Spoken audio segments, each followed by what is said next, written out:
78.3% last year. I only missed 5 kicks, and I think only one inside of 40, 15 to 16 last year. How important is that to you to be nearly automatic from that range? And then what have you tried to do to become more consistent outside of 40? It's essential for me to make my kicks. I mean, that's not just something that I take lightly. Any missed kick, it doesn't matter where it is, inside of 40, outside of 40, it doesn't matter to me. I need to make it. Bottom line is I try to get my follow through more downfield as opposed to coming across to help with the technical issues, and then also working with my holder and my snapper, Connor Choate and Colton Taylor, working in Nick, the new punter, because Braden's gone, so we had to find a new holder. Just working with them to make sure that the operation is set up smoothly. All right, next question will be from Mike Lucas at KAGS, and then we'll go to John Wilson. How you doing, Seth? Howdy, how's it going? Good. You mentioned something I want to just touch on real quick, and then I have a different question. But how much does a holder make a difference, and how easy is it to adapt to a new holder? A holder makes a huge difference. Very fortunate with Braden, didn't have to worry anything there. And it builds trust in the operation, and I'm confident in Colton and Nick, and no matter what the seasons looks like, no matter who we go with, whoever's ready, I'm confident in both of them. And then building off that, where's your range? How confident do you feel from 50 plus now? Where do you feel confident kicking from? I feel confident from about 57 to 59, anywhere inside 60 I feel good from, with no wind. Thank you. Yes, sir. All right, we'll move on to John Wilson from KVTX, and then we'll go Travis Brown. Hi, Seth. Howdy. I was just curious, from a player's perspective, what do you think of the 10-game SEC schedule and not having any non-conference games this year? I'm kind of excited for it. I mean, this is why you come to the SEC, is to play SEC teams. It's like the minor league for the NFL, if you will. There's so much talent here, and we're excited to go out and compete because we think that we're a top team in the nation, and we want to go out and prove that every week. We just get more opportunities to do that against even more teams this year. All right, let's go to Travis Brown from the Bryan College Station Eagle, and then back to Gabe Bach. Hey, Seth, how are you? How you doing?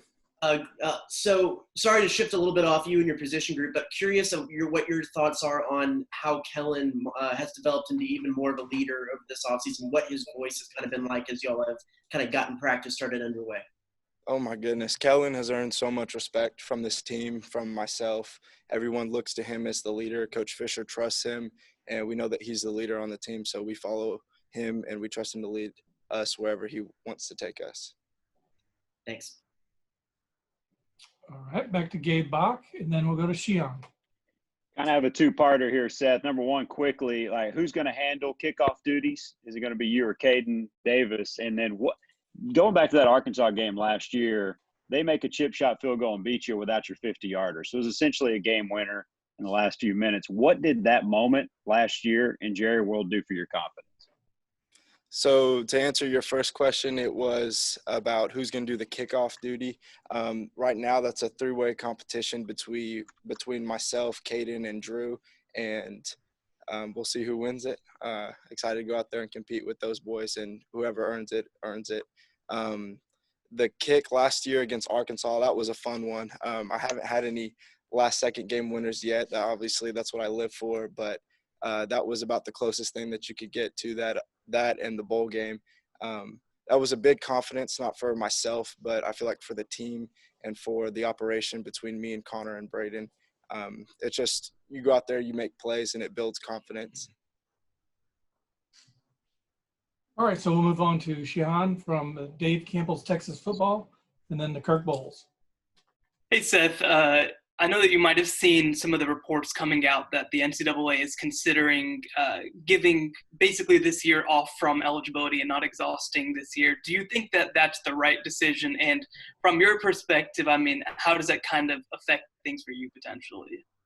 I don't know what the right decision is. The people that are in the office for the NCAA making those decisions, they try to take in as much information as they can before they make those decisions. And they have a lot more information than myself, so I trust them, whatever decision that they make.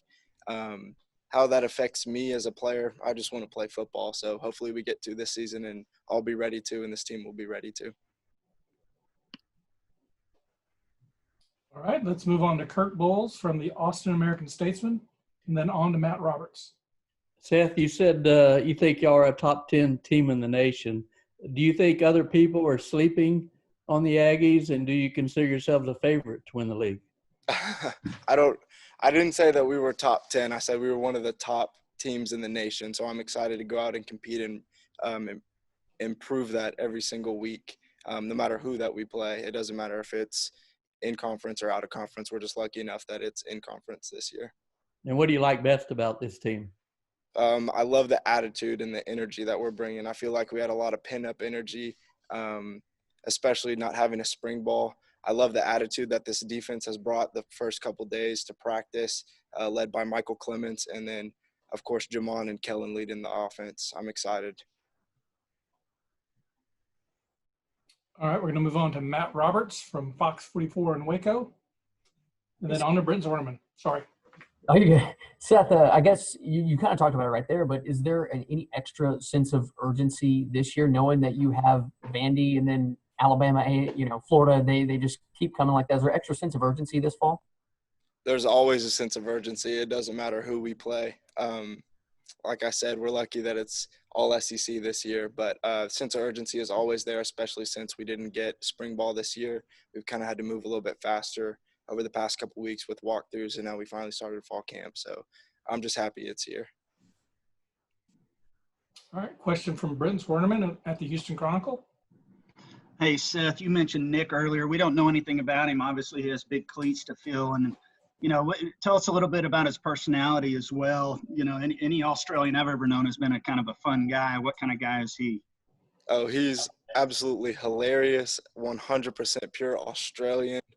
We've tried to brainwash him a little bit into American. He's working on his American accent. We actually took him to eat a couple times last year at Willie's.